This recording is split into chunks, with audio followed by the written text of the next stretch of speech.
네, 안녕하세요. 김영록TV의 날짜 이야기입니다. 자, 오늘은 5월 5일이 되겠습니다. 자, 5월 5일은 어린이날이죠. 우리에게 있어서는. 네, 어린이날이면서, 또, 금년에는, 부처님 오신 날이 겹쳤네요. 그러면서 이제 입하가 되겠습니다. 자, 입하는 이제 여름으로 들어간다는 얘기죠. 이제 본격적인 더위가 이제 시작이 될 텐데, 하여튼 아직 뭐 그럼에도 불구하고 5월 달은 뭐, 그야말로 계절의 여왕답게 아주 정말 쾌적하고 좋은 날들의 그 연속이라고 보면 될 것 같습니다. 자, 그것은 이제 우리가 주변에서 이제 흔히 접할 수 있는 그런 기념일들이고, 오늘은 이 글로벌하게 전 지구적으로 어떤 날인가 보니까 오늘이 유럽의 날이더라고요. 유럽의 날. 어, 물론 이제 유럽 대륙도 예전에 이제 유럽이 아니에요. 정말 그야말로 그 패권국들이 그냥 활날이 들어쳐갖고서 전 세계를 호령하고 전 세계를 무대로 해서 누비고 하던 그런 유럽은 이미 이제 없습니다. 물론 뭐 이제 제1패권국이 이제 미국이고 그 뒤를 이제 중국이 이제 따라서 이제 움직이고 있죠. 예. 하여튼 그 5월 5일이 이제 유럽의 날인데 유럽도 보면은 이제 우리가 지금 EU라고 얘기하지만은 그 전에는 EC라고 그랬습니다. EC와 EU가 좀 달라요. 그런데 이제 오늘은 이 씨가 이제 제정한 그런 그 유럽의 날이 되겠습니다. 1949년에 이제 그 제정된 그 이제 날인데, 음, 이 날이 이제 EU가 출범하면서 이제 바뀌었다고 그러더라고요. 그런데 이제 유럽 사람들이 그거보다 5월 5일을 더 선호하고 있다라는 그런 얘기가 되겠습니다. 예, 상세한 것은 잠시 뒤에 제가 말씀을 드리도록 하겠습니다. 자, 오늘은 또, 뭐, 어찌됐든 여러 가지 날이 이제 이제 겹쳐져 있는데, 에, 어린이날에 이제 부처님 오신 날이기 때문에, 하여튼, 가족들과 즐거운 시간도 가지시고, 그다음에 종교 행사에도 적극적인 참석을 하는 그런 날이 될 것 같습니다. 뭐 들은 얘기인데, 이제 이 기독교 이쪽에서는 5월 5일 날이 이제 휴일이기 때문에 그날은 꼭또 체육대회나 뭐 운동 이런 걸 한다고 하더라고요. 글쎄 그 뭐 맞는 말인지 모르겠는데 그런 말을 한번 들은 적이 있습니다. 어찌됐든 그런 체육대회라고 하더라도 그건 뭐 같이 함께 하는 그런 공동체 사람들과 아니면 가족들과 같이 이렇게 뛰어노는 날이기 때문에 오늘은 어찌됐든 즐거운 날이 되겠습니다. 자, 그럼 유럽의 날에 대해서 한번 공부를 해보겠습니다. 네, 유럽의 날에 대해서 한번 알아보겠습니다. 자, 유럽의 날은 유럽위원회가 1964년 이후로 1949년 5월 5일을 기념하기 위해서 제정한 행사다. 1945년 5월 5일을 그 이제 기념하는 그런 날이 되겠습니다. 자, 그러면은 그, 어, 이 유럽위원회라는 게 이제 뭔가 한번 이제 볼까요? 자, 유럽연합집행위원회 또는 유럽위원회. 유럽연합집행위원회나 유럽위원회는 이제 같은 얘기죠. 유로피언 커미션. 그래서 EC라고 이제 통상 얘기를 하는데 옛날에는 지금 우리가 EU라고 얘기하지만 옛날에는 EC라고 불렀습니다. EC하고 EU하고는 조금 이제 개념상으로 이제 다르죠. 예? 어, 그, 하여튼 이 유럽 위원회라고 하는 것은 유럽연합의 회원국 정부의 상호 동의하에. 왜냐하면 유럽이라는 대륙에 여러 나라가 있잖아요. 거기에 이제 소위 EC에 가입된 이제 그런 이제 나라들이 있기 때문에 그런 나라들이 다 동의를 해야 되겠죠. 뭐 한 나라라도 난그뭐 동의할 수 없다라고 하면 뭐 탈퇴하든지 아니면은 뭐 계속 그거 싸우든지 그런 일이 벌어질 텐데 하여튼 그렇게 다 동의를 한 상태에서 5년 임기로 이제 임명이 되는 의원들로 구성된 독립기구다. 위원회에서 이제 뭐 정책이라든가 같은 이시에 나갈 방향 같은 것을 이제 정하는 그런 기구라고 보면 되겠습니다. 유럽연합의 보편적인 이익을 대변하는 초국가적인 기구다. 초국가적이라고 하는 것은 여러 나라가 같이 합동을 하다 보니까 어떤 사사롭다기보다는 각 개개 국가의 어떤 이익을 초월하는 그런 이제 기구라고 봐야 되겠죠. 그런 역할을 하는 기구죠. 그래서 이견이 나오면 뭐 이견을 좁힌다든가 아니면 이견을 잠재운다든가 어떤 식이든 이제 그렇게 이제 합의를 이뤄 갖고서 이제 나가는데 그 역할을 하는 것이 바로 이제 유럽위원회다라는 얘기죠. 자, 그래서 유럽위원회라는 것을 제가 자료를 이렇게 링크를 드리겠습니다. 자, 그것은 이제 유로피언 커미션이고, 그건 위원회예요. 그다음에 이제 유럽 공동체라는 게 있는데, 옛날에는 EC라고 불렀다라고 했죠. 그러니까, 이게 EC가 됐든 EU가 됐든 저런 어떤 이제 여러 나라를 갖다 어, 이렇게 이제 집합을 시키든 뭐 모이든 뭐, 어, 회의를 하든 해갖고, 거기서 이제 의견을 도출해내고 그 도출된 의견을 갖다 집행하고라는 이제 그 역할은 이 유로피언 커미션에서 하겠지만, 그 그 공동체, 전체적인 공동체 자체는 이제 유럽 공동체라고 부르는 거죠. 유로피언 커뮤니티라고 이제 부릅니다. 이제 이 커뮤니티, 유러피언 커뮤니티가 이제 예전부터 이제 여러 가지 그 이제 그 공동체들이 있었던 거예요. 여기 보면은 유럽 공동체 EC죠. 줄여서 EC는 1967년 7월 1일 날 이제 그 출범을 이제 하기로 이제 되어 있었던 건데 됐던 거죠. 근데 유럽 공동체라는 것이 이제 1957년부터 경제 공동체가 있었던 거예요. EEC. 그다음에 유럽 석탄 철강 공동체 ECSC. 석탄이니까 콜하고 스틸 커뮤니티겠죠. 1952년에 만들어진 거고요. 그다음에 이제 유럽 원자력 공동체, 유라톰, 유럽 애토믹 뭐 이 뜻이겠죠. 1958년에 이제 이런 그 집행부들이 이제 각기 이렇게 활동을 하고 있었는데 이것을 통합해서 설립한 유럽 기구가 바로 67년 7월 1일이 되겠습니다. 자, 그래서 이제 그 불란서 말로 읽었을 때는 뭐 어떻게 불어로 어떻게 읽어야 되는지 모르겠네요. 독일어, 이태리어 뭐 이렇게 있습니다. 뭐 하여튼 이런 식으로 자기들 그이 언어로 다 이렇게 이제 그뭐 장명을 해서 이제 부르겠죠. 근데 영어로서는 이제 유로피언 커뮤니티가 되겠습니다. 이 시죠. 이 시명칭은 ECSC 유로탐으로 구성된 유럽 공동체들에서 비롯되었으며 1993년 마스트리트 조약 체결 이후에 EC가 이제 개정이 됐다, 아니, 개칭이 됐다. 그러니까 여러 명칭을 쓰다가 이렇게 그 93년 마스트리트 조약을 체결하면서부터 이제 이 EC로 이제 개칭이 됐다라는 그런 얘기가 되겠습니다. 이 시는 1999년 암스테르담 조약으로 이민과 망명에 대한 재판권을 포함하여 각국이 정치적 권리를 대폭 넘겨받고 이로써 이 시는 경제에 이어서 유럽을 정치적으로 통합할 수 있는 발판을 마련하게 되었다. 그러니까 앞에서 얘기했던 이 시는 주로 경제적인 아까 그 세 그 기구가 있었듯이 경제적인 어떤 그 이익으로 해서 이제 서로 이제 이렇게 연합을 한 그런 공동체였다면 지금 얘기하는 그 EU라고 하는 것은 어, 상당히 이제 정치적으로도 이제 통합될 수 있게끔 그렇게 이제 발판이 마련된 그 이제 공동체라고 봐야 되겠죠.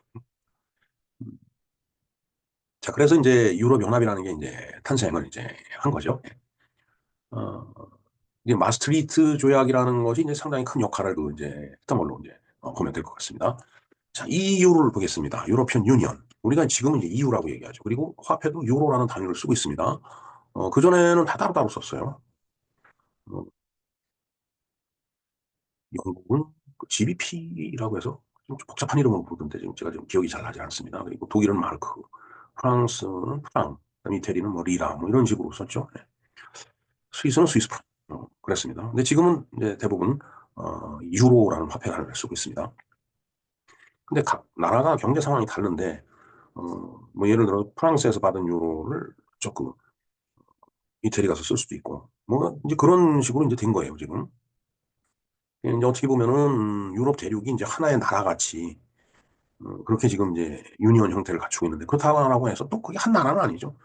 그 산하에 뭐 각기 그 독립된 그 나라들이 다 포진하고 있으니까 참 좀 어려운 것 같아요. 제가 봤을 때는 왜 이렇게 복잡하게 사는지 모르겠어요. 그냥 나름대로 살면 될 걸.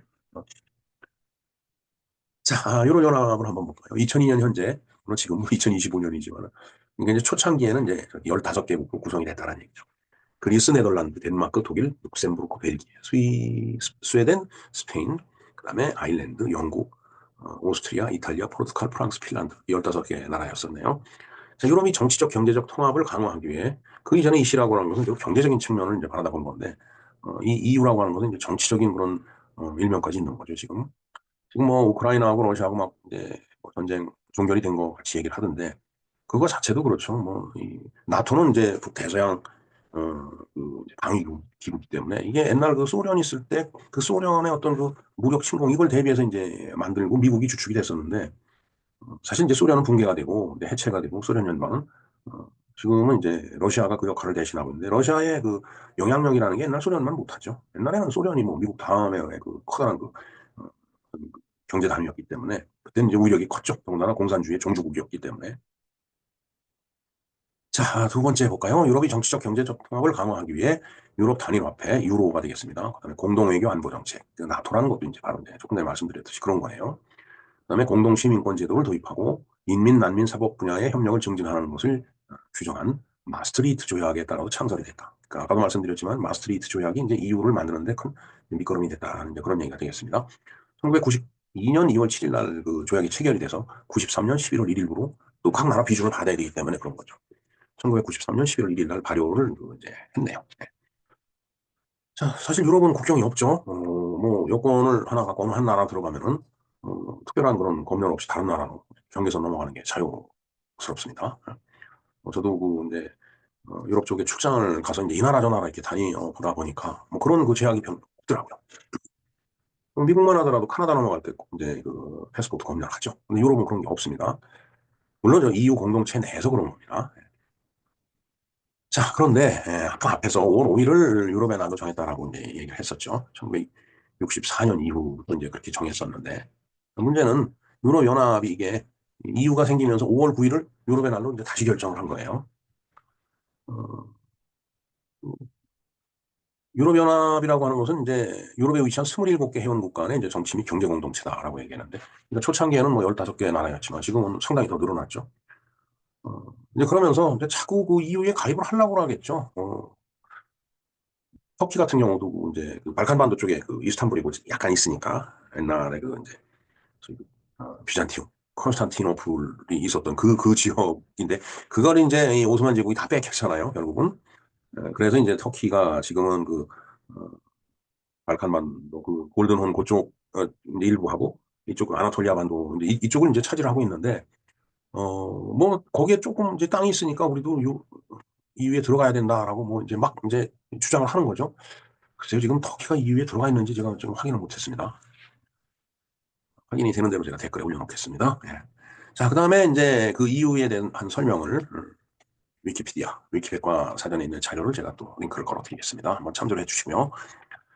자, 어찌됐든 그렇게 유럽의 날이 5월 5일 날 지정이 됐었고, 그 다음에 이제 EU가 되면서 5월 9일로 바꿨는데, 5월 9일보다는 지금 06번에 그게 있죠. 5월 9일 지정된 날이긴 하지만은 수많은 유럽 사람들은 여전히 5월 5일을 유럽의 날로 선호한다. 구간이 명관이듯이 이제 그렇게 이제 받아들이고 있는 거겠죠. 그래서 제가 5월 9일을 유럽의 날로 소개를 드리지 않고 5월 5일을 유럽의 날로 지금 소개를 드리고 있는 겁니다. 예, 뭐, 이 짧은 시간에 EU, 유럽 대륙을 전체 본다는 건 사실 불가능한 얘기죠. 일단은 뭐 개념적으로 그렇다는 말씀을 우선 드리는 거고요. 유럽이라는 대륙을 한번 좀 살펴보도록 하겠습니다. 세계에서 두 번째로 작은 대륙이며 북극해와 대서양, 지중해에 면한 3면은 유럽이 경계가 분명하지만 동쪽은 지리적 경계가 확실하지 않다. 동쪽으로 얘기하면 이제 그 러시아 이쪽이고 동구권 이런 쪽이 좀 아무래도 명확하지가 않죠. 어, 바다에 연한 쪽은 뭐 명확한데 이 육지에 연한 쪽은 이제 지리적 경제가 왔다 갔다 이제 할 수도 있고 거기서 또 전쟁이 나면 또 서로 빼고 빼앗는 그런 문제가 생길 수도 있고 이제 그런데 어찌됐든 땅에다가 이렇게 경계선을 확 긋는 것이 그렇게 어, 바다에 연한 쪽보다는 좀 불명확하다 그런 얘기가 되겠습니다. 자, 동쪽은 우랄 산맥, 카스피해, 그다음에 카프카스 산맥, 흑해를 경계로 서아시아와 접하여 있다.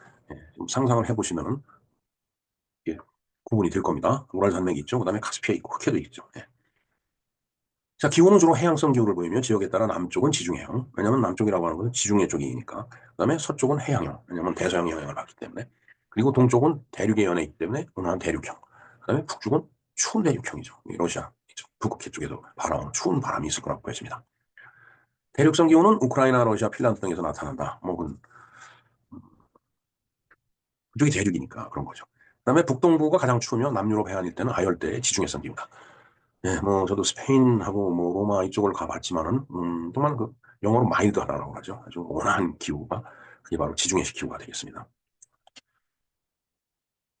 지중해라는 노래도 있죠. 왜 그걸 지중해라고 제목을 붙였는지 모르겠습니다. 갑자기 왜 지중해로 떠나려고 했는지. 공고본 볼까요? 유럽은 풍부한 문화, 경제 자원과 기술 혁신이 역사를 통해 세계에서 최초로 농업이 상업화와 공업 발전을 기반으로 근대적 경제 체제를 이뤘다. 네. 뭐 그쪽에 산업혁명이 일어났고 거기서 근대화가 됐기 때문에 먼저 시작이 된 거죠. 동력을 이용하고 뭐 그러면서 이제 요즘과 같은 그런 기술 개발 결국은 이제 그 문명이 미국으로 건너와 갖고 이제 핵무기까지 개발된 그런 상태죠. 정말 그 기술 발전이라고 하는 것은 이제 인류 문명의 커다란 변혁을 갖고 있습니다. 그래서 어, 하여튼 참 앞날을 예측하기가 어려워요. 너무 기술 발전이 빠르고 그다음에 사회가 변화무쌍하기 때문에 정말 오늘 배운 게 이따 저녁 때 구닥다리 지식이 되는 그런 경우도 허다한 것 같습니다. 자, 인구는 세계 인구의 7분의 1밖에 되지 않지만 에너지 사용량은 약 4분의 1이 된다. 그러니까 에너지를 거의 다른 사람들보다 2배로 쓴다는, 굉장히 에너지를 많이 쓰고 있다는 얘기죠.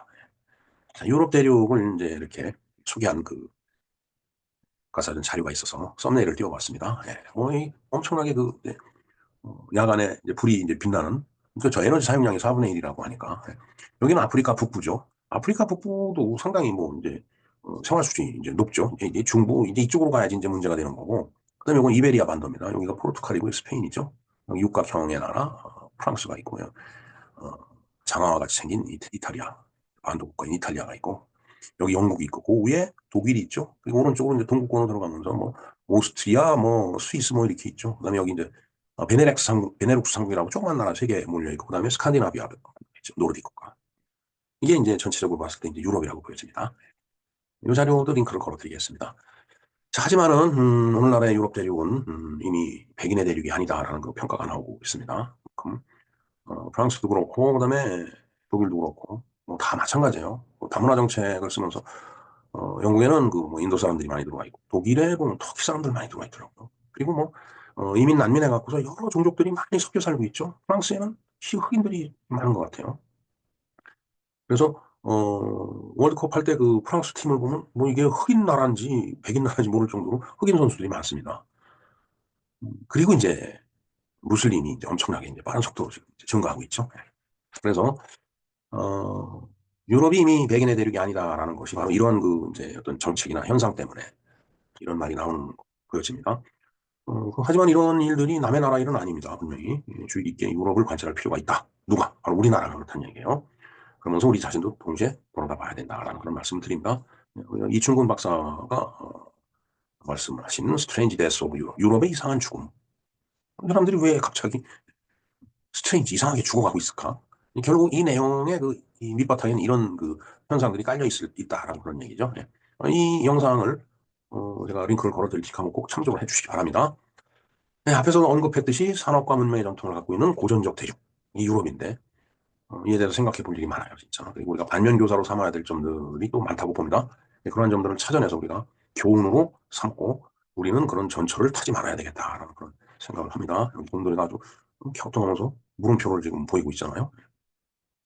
예, 이 길지 않은 시간 내에 뭐 너무나 많은 이야기를 이제 담으려고 하다 보니까 굉장히 좀 설명이 좀 부실했던 것 같습니다. 일단 개념상 그렇다라는 것만 이해를 해주시면 저로서는 굉장히 고맙겠습니다. 자, 오늘은 또 어린이날이죠. 그다음에 입하가 되겠습니다. 자, 가족과 함께하는 행복한 시간 보내시고 이제 지금부터 본격적인 여름이 시작이 되죠. 건강한 여름 나기를 준비를 하셔야 겠다라고 말씀을 좀 드리고 싶습니다. 예, 요 자료 링크 걸어드릴게요. 그리고 또 오늘 부처님 오신 날이에요. 이 자료도 같이 링크를 걸어드리겠습니다. 네, 이상 김영로 TV에서 바라다본 오늘의 날짜 이야기, 유럽의 날, 어린이날 입하, 그리고 부처님 오신 날 이야기였습니다. 감사합니다.